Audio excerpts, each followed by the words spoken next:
You, John Fitzgerald Kennedy, do solemnly swear. I, John Fitzgerald Kennedy, do solemnly swear. That you will faithfully execute the office of President of the United States. That I will faithfully execute the office of President of the United States. And will, to the best of your ability. And will, to the best of my ability. Preserve, protect, and defend the Constitution of the United States. Preserve, protect, and defend the Constitution of the United States. So help you God. So help me God.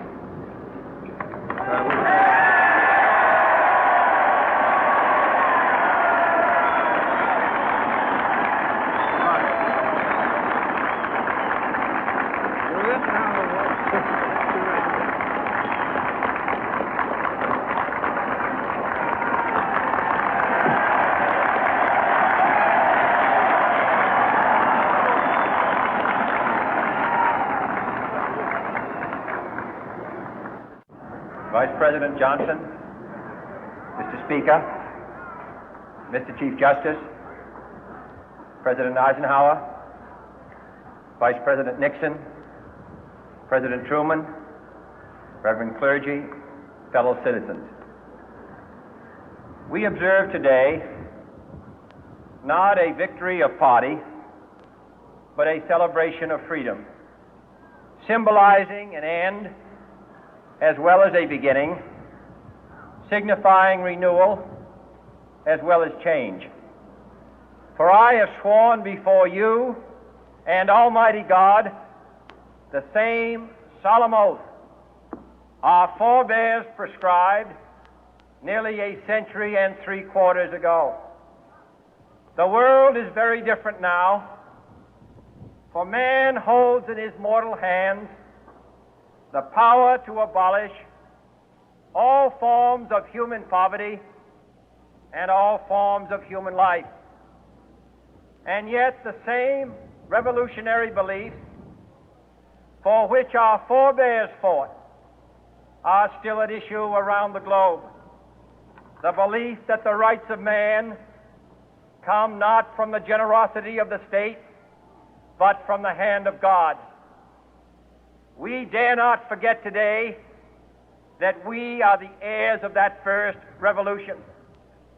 Let the word go forth from this time and place to friend and foe alike that the torch has been passed to a new generation of Americans born in this century, tempered by war, disciplined by a hard and bitter peace, proud of our ancient heritage, and unwilling to witness or permit the slow undoing of those human rights to which this nation has always been committed and to which we are committed today at home and around the world.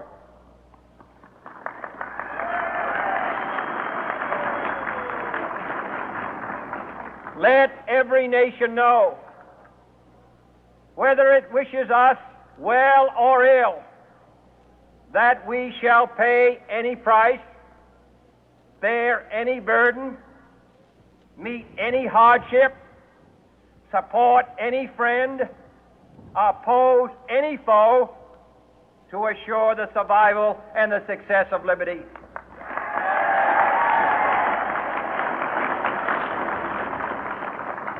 This much we pledge and more. To those old allies whose cultural and spiritual origins we share, we pledge the loyalty of faithful friends.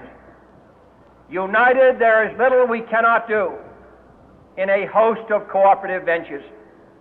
Divided, there is little we can do, for we dare not meet a powerful challenge at odds and split asunder.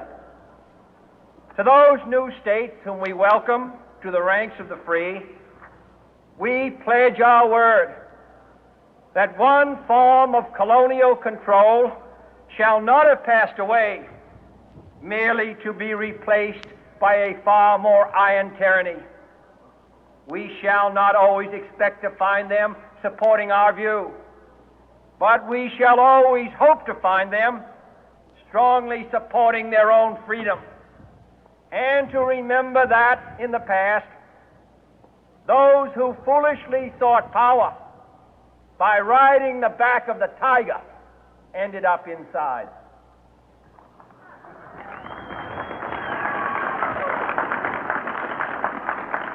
To those people in the huts and villages of half the globe struggling to break the bonds of mass misery, we pledge our best efforts to help them help themselves for whatever period is required, not because the communists may be doing it, not because we seek their votes, but because it is right.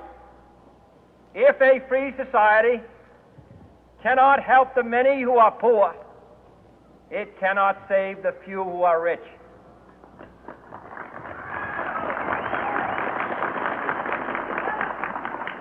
To our sister republics south of our border, we offer a special pledge to convert our good words into good deeds, in a new alliance for progress, to assist free men and free governments in casting off the chains of poverty.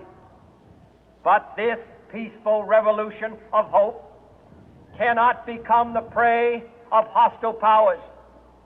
Let all our neighbors know that we shall join with them to oppose aggression or subversion anywhere in the Americas. And let every other power know that this hemisphere intends to remain the master of its own house.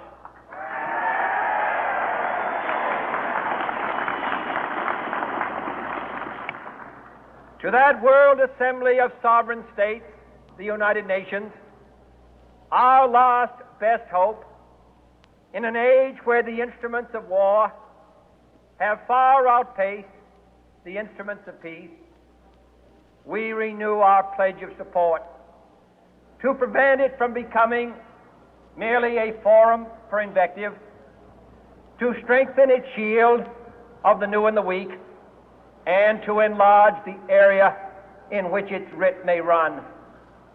Finally, to those nations who would make themselves our adversary, we offer not a pledge, but a request that both sides begin anew the quest for peace.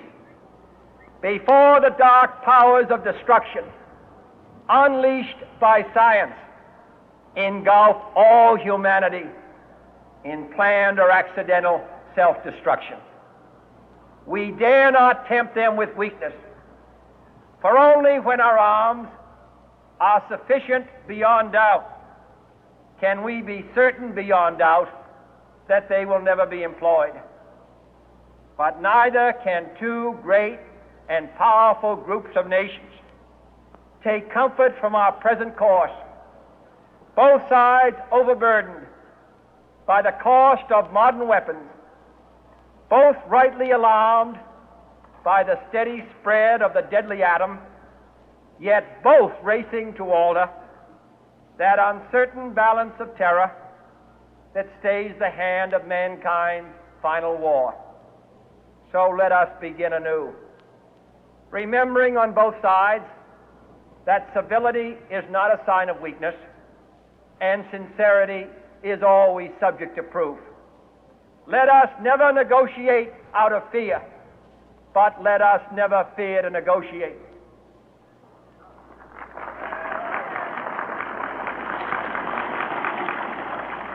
Let both sides explore what problems unite us, instead of belaboring those problems which divide us. Let both sides, for the first time, formulate serious and precise proposals for the inspection and control of arms, and bring the absolute power to destroy other nations under the absolute control of all nations.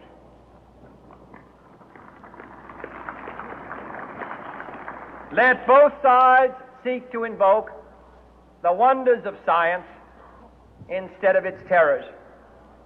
Together, let us explore the stars, conquer the deserts, eradicate disease, tap the ocean depth, and encourage the arts and commerce. Let both sides unite to heed in all corners of the earth the command of Isaiah to undo the heavy burden and let the oppressed go free. And if a beachhead of cooperation may push back the jungle of suspicion, let both sides join in creating a new endeavor, not a new balance of power, but a new world of law, where the strong are just and the weak secure and the peace preserved. All this will not be finished in the first 100 days, nor will it be finished in the first 1,000 days, nor in the life of this administration, nor even perhaps in our lifetime on this planet. But let us begin.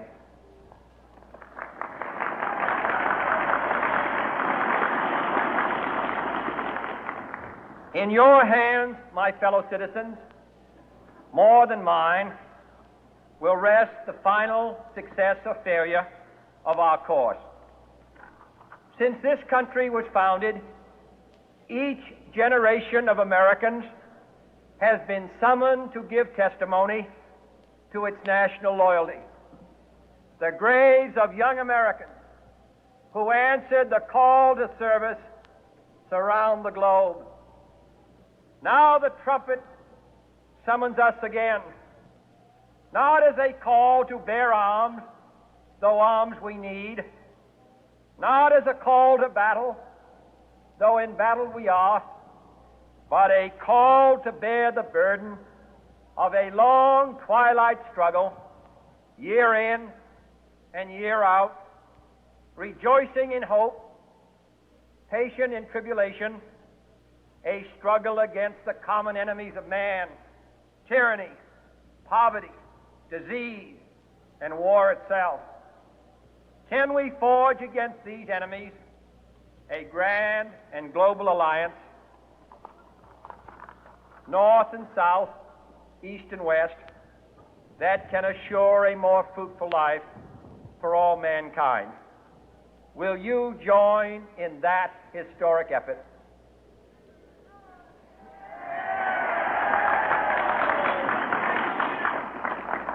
In the long history of the world, only a few generations have been granted the role of defending freedom in its hour of maximum danger. I do not shrink from this responsibility. I welcome it.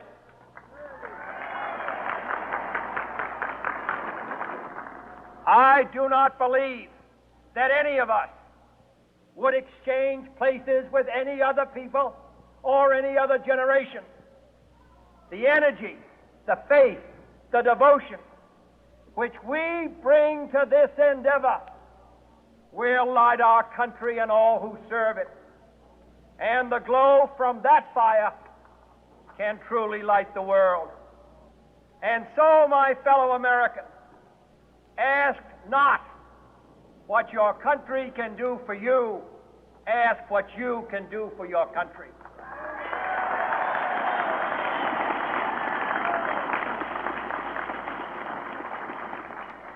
My fellow citizens of the world, ask not what America will do for you, but what together we can do for the freedom of man.